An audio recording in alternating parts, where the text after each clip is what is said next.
Source of solar system comets may have been found September 18, 2019. In the article below, Paul Seaborn informs us in a fun way about discovering the source of the solar system's comets. Source of solar system comets may have been found. Where do comets come from? This is one of those questions that kids ask, not as bad as here do babies come from?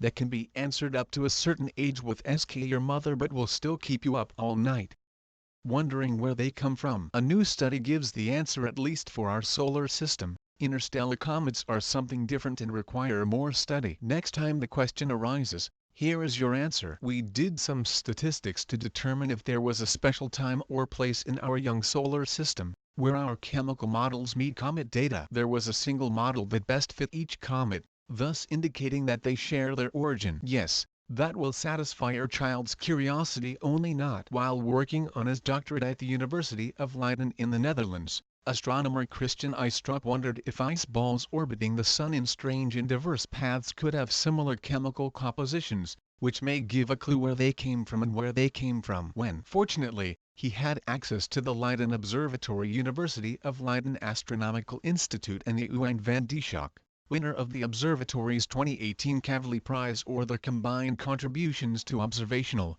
theoretical and laboratory astrochemistry, elucidating the life cycle of interstellar clouds and the formation of stars and planets. Eystrup had already developed models for predicting the chemical composition of protoplanetary disks, those flat disks of gas and dust around young stars that eventually fuse to form planets or be eaten by the star. After meeting Van Dieschok, Eystrup had his aha moment. I thought it would be interesting to compare our chemical models with published comet data. Fortunately, I had help from Wijn. Using chemical data from 14 different, well-known comets, the team worked to find a time when they matched and was surprised to find one that fit all 14. This was the comet's nursery. Not surprisingly, it existed when the Sun was still young. The model showed a cold zone around the Sun, though far from it, measuring between 21 and 28 Kelvin, about -250 Celsius or about -420 F. At this temperature, everything was an ice molecule, but some chemical reactions were still taking place,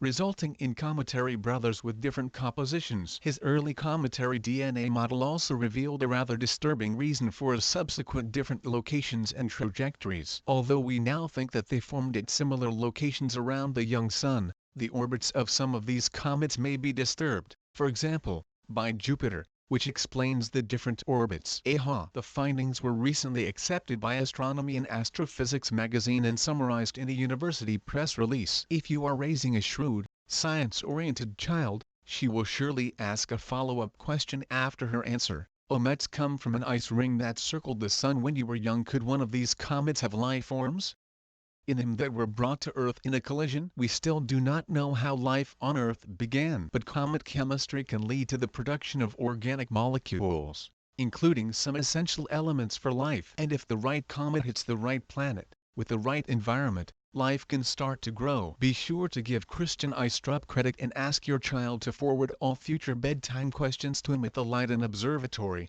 where he is looking for more comets to model.